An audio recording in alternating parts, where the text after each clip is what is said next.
What if the delay you're calling rejection is actually protection?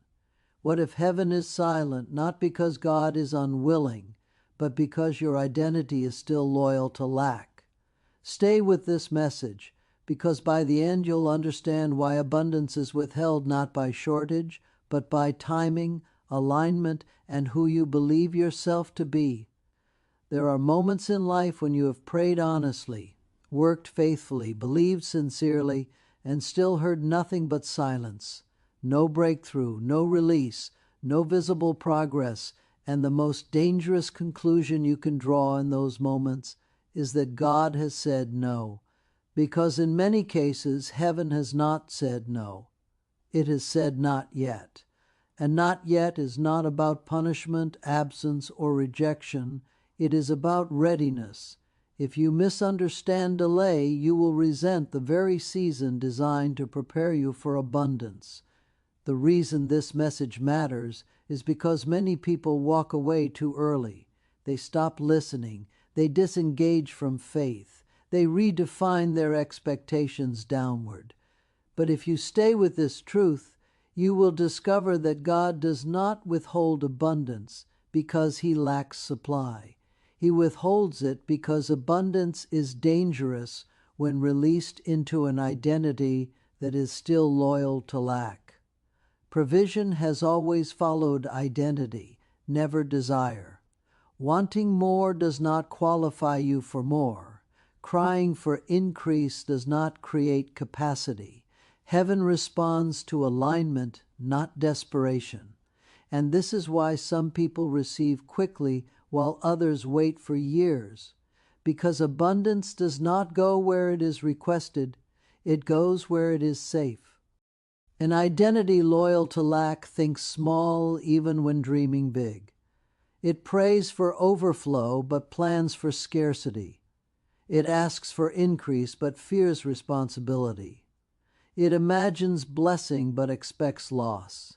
That identity may be sincere, but it is unstable. And God is too faithful to release something powerful into a mindset that will misuse it, fear it, or be crushed by it. Lack is not just about money. Lack is a way of seeing. It is an inner agreement with limitation. It teaches you to survive instead of steward. It trains you to hold tightly instead of distribute wisely. And when lack becomes familiar, abundance feels threatening. This is why some people sabotage their own breakthroughs. They don't recognize themselves in freedom. God does not bless potential. He blesses formation. He waits until the inner structure can carry the outer supply. Because abundance without maturity does not elevate. It exposes. It magnifies insecurity, amplifies pride, and accelerates collapse. So mercy sometimes looks like delay. Love sometimes sounds like silence. Timing is not random. Timing is protective. There are doors you are asking to open that would overwhelm you if they open now. There are opportunities that would distort your character if they arrive prematurely. God sees the full arc of your life, not just the urgency of this season. And He refuses to trade your future for your impatience. When heaven says not yet, it is often because identity is still forming. Thinking is still being renewed. Motives are still being purified. Discipline is still being learned. And while you are focused on what you lack, God is focused on who you are becoming. Because once identity shifts, provision follows naturally. Transformation always precedes transfer. Before resources change hands, perspective must change hearts. Before abundance enters your life, stewardship must enter your thinking. This is why preparation seasons feel hidden, slow, and frustrating. They are internal. They don't announce themselves, but they are doing the deepest work. The moment you stop negotiating with lack, abundance recognizes you. When fear no longer governs your decisions, trust becomes possible. when you stop identifying as someone who barely survives and start living as someone entrusted with responsibility, heaven responds, because abundance is not a reward, it is a responsibility. Not yet does not mean never. It means you are being shaped for something larger than your current capacity. It means God is refusing to release what would harm you before it helps you. And when the identity is ready, the delay will end without struggle. What once felt withheld will flow naturally because you will finally be aligned with what you are asking to receive. So if you are waiting, don't shrink your faith. Refine your identity, because the moment you are no longer loyal to lack, abundance will no longer be withheld. There are seasons in life when it feels as if every door is closed, every prayer is unheard, and every effort seems to meet resistance. You may have invested time, energy, and emotion into a vision, yet the breakthrough you expected has not come. In these moments, it is easy to conclude that God has denied you, that the heavens are silent because of a lack of favor or because your prayers were somehow insufficient. But the truth is far deeper and far more strategic than that. The phrase, "not yet," is one of the most powerful statements in the spiritual vocabulary, and understanding it can transform the way you approach life, faith, and expectation. When God says "not yet," it is not a rejection, it is not a punishment, it is not a signal that your efforts are in vain. It is a divine strategy, a calculated pause that serves a purpose far greater than immediate gratification. It is a pause designed to protect you, to prepare you, and to position you for the fullness that is coming.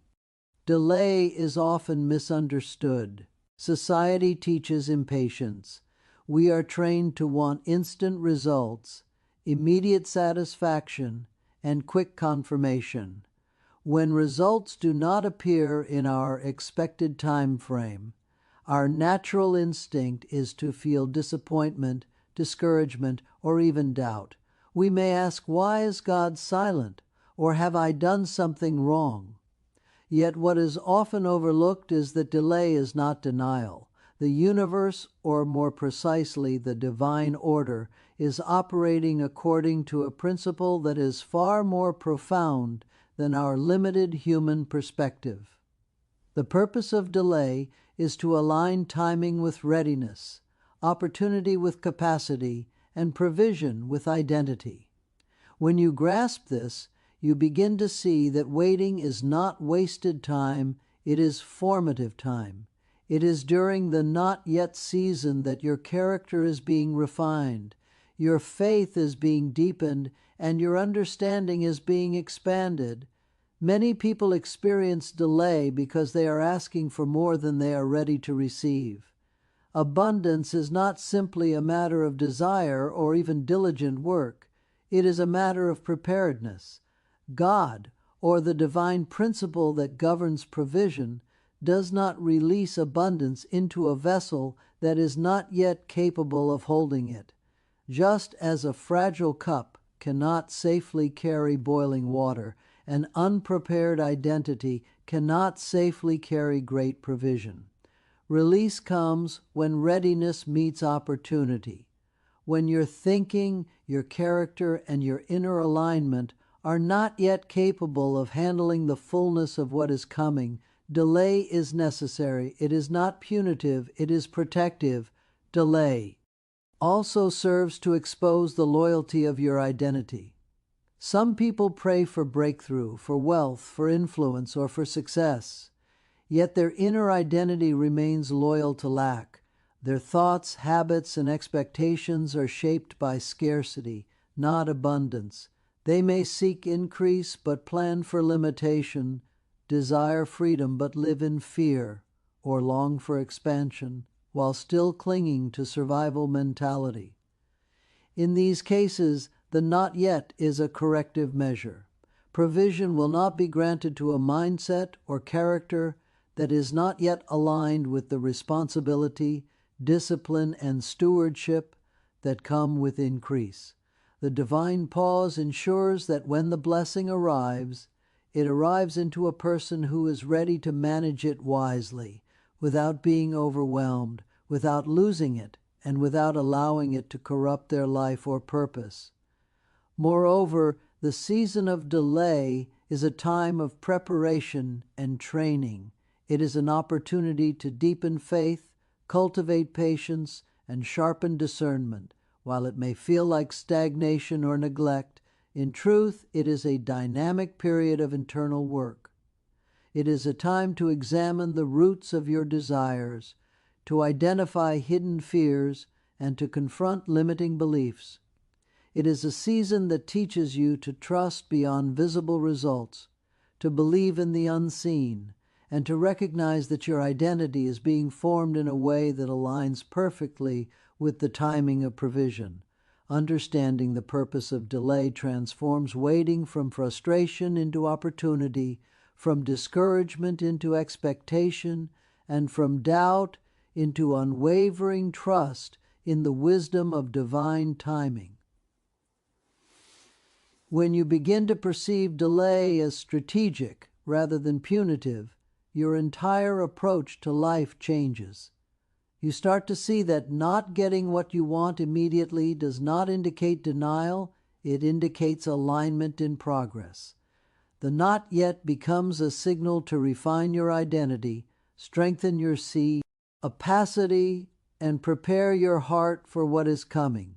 It is the secret that separates those who receive prematurely from those who receive fully and sustainably. Those who fail to understand delay may rush, grasp, or act out of impatience, often sabotaging their own breakthrough. Those who understand delay, however, learn to work, grow, and prepare while they wait, positioning themselves to receive abundance in a way that transforms not only their circumstances, but their very lives. The divine not yet is always intentional. It is never random. It is always aligned with the ultimate outcome, the highest potential, and the deepest purpose. It is a pause with power, a silence with meaning, and a delay with design. By embracing the not yet as a formative and strategic season, you shift from a mindset of scarcity and frustration to one of preparation and expectation. You begin to understand that your waiting is not in vain, and that what is coming is far greater than what you could have imagined if it had arrived prematurely. Provision does not follow desire. It does not respond to what you want, how loudly you ask, or how fervently you pray. True provision follows identity. This is a principle that is often overlooked, yet it is the cornerstone of understanding why abundance is withheld until the right moment. Many people pray for breakthrough, for financial increase, for opportunity, or for favor, yet they wonder why nothing seems to change. The answer is not in their effort, their persistence, or even the sincerity of their faith. The answer lies in who they have become, in the identity they carry, and in the inner alignment they have cultivated. God, or the divine order of provision, does not release what is meant for one identity into another. It is not about what you want, it is about who you are. Identity is the lens through which provision flows. Your inner belli, EF's self-concept, and habitual ways of thinking define the capacity of what you can receive and sustain. If your identity is aligned with scarcity, insecurity, or fear, no matter how much you pray or work, provision will not attach to you. It is not because God is unwilling.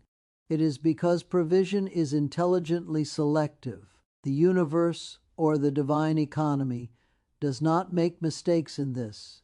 Just as a key fits only the lock it is designed for, abundance fits only the identity that has been shaped to steward it effectively. The person who desires wealth but sees themselves as someone who struggles constantly will not experience sustainable increase, because their inner identity does not match the external blessing they are asking for. Many people fail to recognize the subtle ways identity affects provision. It is not always obvious. You may go to work every day, build your skills, and pray consistently, yet remain blocked. This is often because your identity is still anchored in lack. Your thinking may unconsciously prioritize survival over expansion. Your habits may unconsciously protect what you have rather than attract what you desire. Your emotions may unconsciously resist growth or abundance because comfort and predictability are easier than transformation. Until the inner self, the identity shifts, the outer circumstances cannot fully change. Identity also determines how provision is received. Even when blessings arrive, if your sense of self is not aligned, you may misuse, undervalue, or even sabotage what has been given. Many people have experienced sudden windfalls, promotions, or opportunities, only to find that the blessing became a burden rather than a gift. Why? Because their identity was not ready. The increase exposed weaknesses, insecurities, or fears that had not yet been addressed. This is why God waits for identity to match opportunity. It is a foe. RM of divine protection, ensuring that what is given can be held, nurtured, and multiplied rather than wasted, misused, or lost. Alignment between identity and provision is not just about character. It is about readiness to carry responsibility. Abundance is always more than resources. It is a call to stewardship. A person may be capable of receiving money, influence, or recognition, but if they cannot steward it wisely, it will either escape or corrupt. Divine timing ensures that what is given matches both capacity and calling. When your identity is prepared, you will not only receive abundance, but you will also sustain it, grow it, and leverage it for higher purpose. Changing identity is not instantaneous. It requires self-reflection, discipline, and sometimes a painful process of shedding old beliefs and patterns. It requires letting go of loyalty to scarcity, fear, and limitation, and embracing a mindset of faith, abundance, and purpose.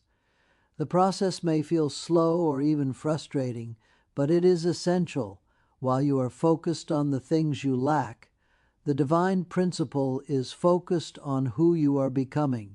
Provision will only be released when the internal state matches the external blessing, when the vessel has been shaped to handle the overflow, and when the person inside has matured enough to become worthy of what is coming.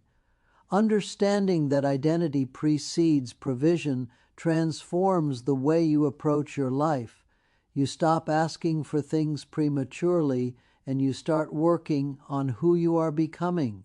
You stop being frustrated by delays, and you begin to embrace preparation. You stop chasing outcomes and start cultivating alignment. You understand that every season of waiting, refining, and stretching is an essential part of preparing your identity for the release of abundance that will come naturally when you are ready. Provision does not follow desperation. It does not respond to loud voices, frantic prayers, or frantic action. Provision responds to identity. It responds to the alignment of who you are with the magnitude of what is intended for you. Until that alignment is achieved, the not yet remains not as a punishment, but as a protective, formative, and essential pause. Every delay is an invitation to grow, to refine, and to prepare your inner self so that when abundance arrives, it arrives into the right hands, in the right measure, at the right time. Loyalty to lack is one of the most subtle and powerful forces that can block the release of abundance in a person's life. Many people believe that praying, working hard, or even thinking positively is enough to secure provision, but the truth is that the inner identity often carries an invisible allegiance to scarcity that repels blessings. This loyalty does not always show itself in obvious ways. It is not simply a matter of complaining about finances or voicing dissatisfaction. It runs much deeper. It lives in thought patterns, habitual behaviors, and unconscious expectations. When your identity is loyal to lack, you may unconsciously create situations that reinforce scarcity, even when opportunities for increase present themselves. The mind has a remarkable ability to attract what it is loyal to, and if it is loyal to limitation, it will shape life experiences in accordance with that allegiance. Many people are unaware that loyalty to lack operates through belief systems. It is the conviction that there will never be enough, that resources are limited, and that survival is the highest priority. These beliefs are often ingrained from childhood, community influence, or past experiences of loss and disappointment. When this mindset becomes part of your identity, it colors every expectation, every decision, and every action. You may pray for breakthrough, but your unconscious loyalty to scarcity will lead you to doubt, to procrastinate, or to mismanage what you already have.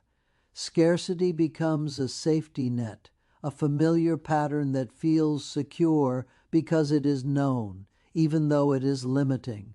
The paradox is that people often resist abundance not because they dislike it, but because it threatens the identity they have built around surviving lack.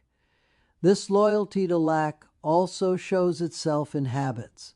People who are loyal to scarcity may hoard resources, cling to old ways of doing things, or resist taking risks, even when opportunities for expansion appear.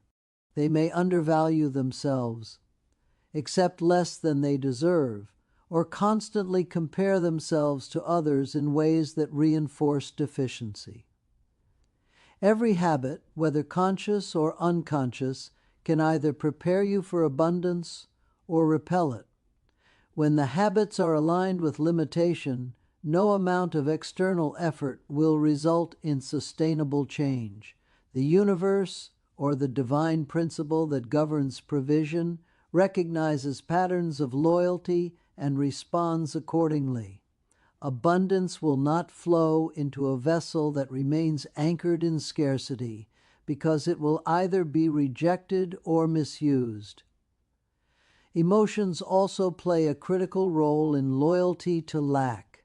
Fear, anxiety, and worry are emotional signatures of scarcity.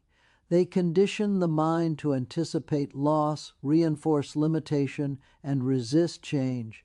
When fear dominates your inner landscape, every opportunity becomes a threat, every blessing a risk. People loyal to lack may unconsciously sabotage relationships, careers, or financial opportunities because they feel safer in the familiar territory of limitation.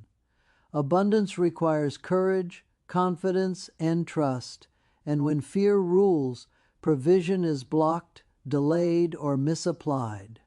The dangerous part of loyalty to lack is that it can be invisible to the person experiencing it. You may see scarcity all around you, blame external circumstances, and believe that lack is the defining feature of your life, while missing the fact that your identity is what keeps abundance from flowing. Without awareness, the cycle continues. Desire arises, effort is applied. Disappointment follows, and faith is questioned. It is a self-perpetuating loop that only shifts when the internal allegiance changes. Transformation begins with awareness. Recognizing where your loyalty to lack resides in thoughts, beliefs, habits, and emotions is the first step toward liberation. Shifting from a scarcity-based identity to an abundance-based identity requires intentional work. It is not enough to desire more or pray for change. The inner loyalty must be realigned. This means examining limiting beliefs, changing habitual responses, and cultivating a mindset that expects and can sustain increase. It requires courage to release familiar patterns of survival and embrace the unknown possibilities of abundance. It is also a process of training your emotions so that trust replaces fear, expectation replaces doubt, and confidence replaces insecurity. When the loyalty shifts, the external world begins to reflect the internal reality. Every divine principle of provision recognizes that identity governs flow. If a person's inner allegiance remains to lack, blessings may appear briefly, only to be lost, misused, or ignored. True abundance flows when loyalty shifts from limitation to expectation, from fear to trust, and from survival to stewardship. Until that shift occurs, the not yet remains, not as punishment, but as a protective measure, preserving both the blessing and the person until alignment is achieved. Capacity must always match calling. This is one of the deepest principles of divine provision, yet it is often overlooked by those eager to receive without first preparing. Many people desire abundance, success, influence, or opportunity, yet they fail to understand that these external blessings require an internal framework capable of supporting them. Without the proper capacity, emotional, mental, spiritual, and practical, any blessing that arrives prematurely can become a source of stress, failure, or even destruction.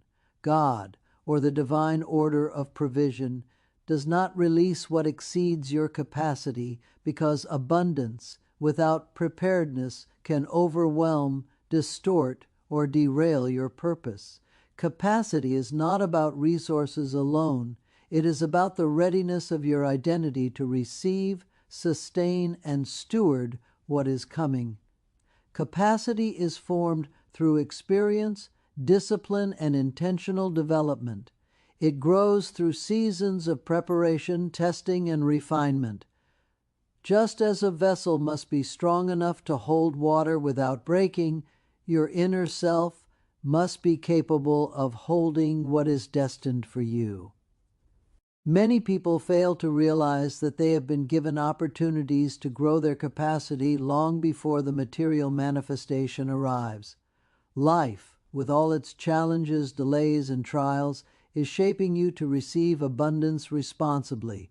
Every difficulty, every season of waiting, and every moment of testing is an essential part of building the internal structure necessary to manage overflow.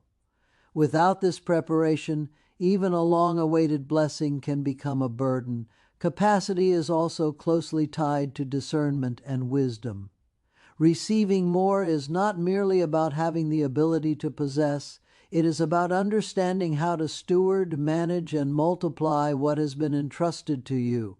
A person may receive wealth, authority, or opportunity, but if they lack discernment, judgment, or understanding, the blessing can be mismanaged, squandered, or used in ways that create harm.